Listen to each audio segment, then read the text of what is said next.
A few days ago, Representative Justin Amash, this dude right here, tweeted, "Let's do this."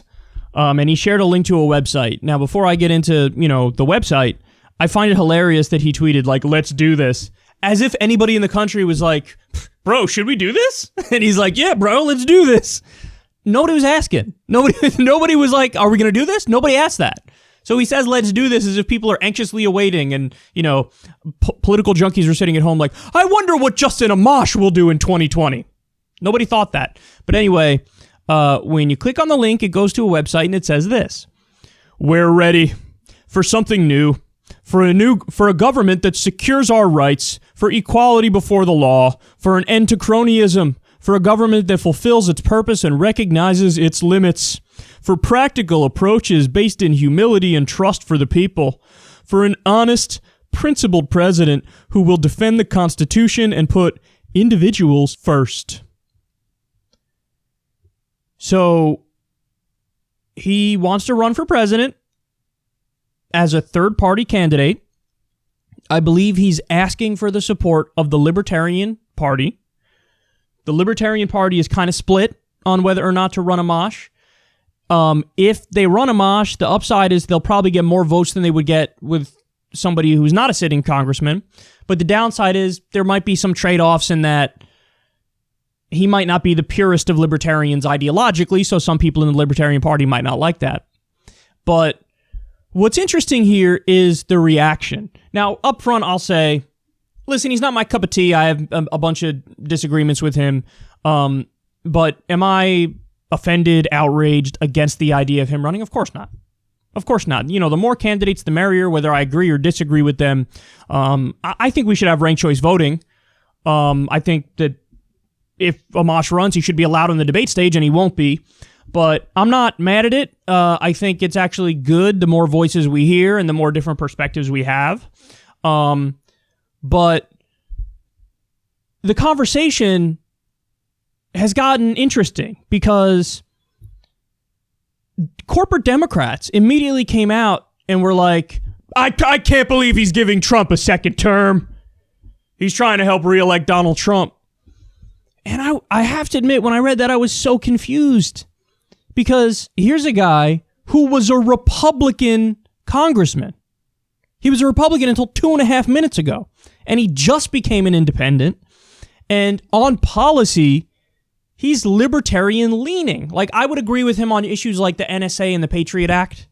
But I don't agree with him on issues like economics, for example. So, but these are more right-leaning ideas. If you're a libertarian, there's some crossover with the left, but not, a lot of the stuff on all the economic stuff, he's not going to take from the Democrats. He's going to take more from the Republicans, if anything. And so I was so confused because I think, if anything, this might help Biden more because it'll take some chunk of people who are right-leaning but would never vote for a Democrat, take it away from Trump and give it to Amash because Amash is more of a libertarian-leaning Republican.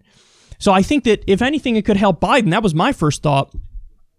But then somebody pointed out on Twitter, no, you don't get it. Recently, the thing that Justin Amash has been most known for is leaving the Republican Party because he doesn't like Trump and he disagrees with Trump. And most importantly, he actually supported impeaching Trump. He kind of went down the rabbit hole of the whole, media nonsense of Russiagate and everything. I think he went down that rabbit hole. Now, he believes that stuff, and that's why he left the Republican Party and became an independent and, said he's for impeachment. But that's how he's most known now. So now he's become a favorite of, the MSNBC and CNN crowd. That wealthy suburbanite crowd who make up mostly Joe Biden's base. Amash is now a favorite of them, too. So maybe if somebody was genuinely a Republican who doesn't like Trump and they were going to vote for Biden, well, now maybe there's an option that makes them feel more comfortable in Justin Amash. And then, he's not a Democrat. And I agree with him more on issues. And I like him because he doesn't like Trump and I don't like Trump, so they'd vote for him. So that's the thing, is that the Democrats care more about getting never Trump Republicans to vote for them than they care about getting the left to vote for them. Let me repeat that.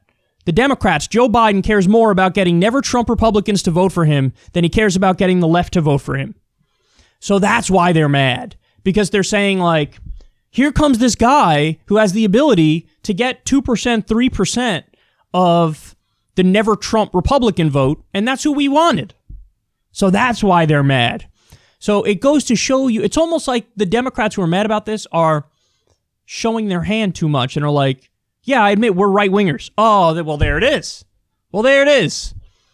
So that's what's going on here. Now, overall, I will say my guess is he's going to pull from both Democrats and Republicans in the general. And it'll be roughly, close. I don't know if it'll be exactly 50-50 or 60-40 in one direction or the other, but I think it'll be close in terms of he'll pull from both. So anybody, whining about it, it makes no sense. But then the other thing is, to have a Libertarian candidate, well, now you're opening the door. Now you should have a Green Party candidate or, the Peace and Freedom or whatever the other parties are. Like, yeah, have another name on the ballot for people who would represent an ideology more like me and more like most of my audience. I'm social democratic in my worldview. Give me an option. I'm not going to vote for Joe Biden. I've already made that clear because he hasn't met any of my standards, and I have very lenient standards. Very lenient. He hasn't met them. I'm not going to vote for him. So I'm not going to vote for him. So if I want to vote, give me an option. Give me a Green Party option that I can agree with. And Jesse Ventura apparently is thinking about running, and he wrote a letter of interest to the Green Party, and we're going to see if maybe he ends up as the Green Party nominee. I honestly have a hunch that even if the Green Party rejects him, that he might run as an independent. He might just run as an independent. So, I don't know, but it'll be interesting to see when all's said and done who all the names on the ballot are. And Justin Amash, I will not be voting for Justin Amash. I have too much ideological disagreement with him for it to make sense for me to vote for him. But I potentially would vote for a Green Party candidate. Going to have to see who that is and what their ideas are. But, I do find it stunning that at a time when this dude is running, the immediate reaction from corporate Democrats is they felt entitled to whoever is going to vote for Amash.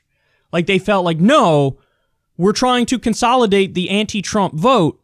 So for you to take any percentage of that, how dare you? So they're admitting, like, freedom, democracy, I don't care about any of that. That's not my concern. Okay, well, thank you for another mask-off moment. But it's also interesting. I wonder what he's thinking in terms of what his chances are. Because you never know. Some people have convinced themselves and deluded themselves into thinking like, no, I really have a shot at this and I'm, might win. Or I don't know if he's thinking maybe I'll get 5% or more. And if I get 5% or more, then you get like matching funds for the political parties. And there are some benefits that go along with hitting a certain threshold. I don't know if he's thinking about that. Like he wants to build up the Libertarian Party for the future. I don't know. I don't know what he's thinking, but all I can say is I'm not against it because I think it's good to have, more ideologies in the race. And I'm disgusted with Donald Trump and I'm disgusted with Joe Biden. So why not throw some more stuff out there? And I understand, guys, I'm not looking at this through rose-colored glasses. I'm not saying like he has a chance. Of course he doesn't have a chance. Our system is a two-party system, and it's not going to change. No matter how much people out there want it to change, there's an institutional bias against third parties and against outsiders. Okay, so he's going to run knowing that there's that bias, so I don't think he has any chance of winning, but still, for what it's worth, go right ahead. I like the fact that there are more options for people who literally cannot stomach Donald Trump or Joe Biden.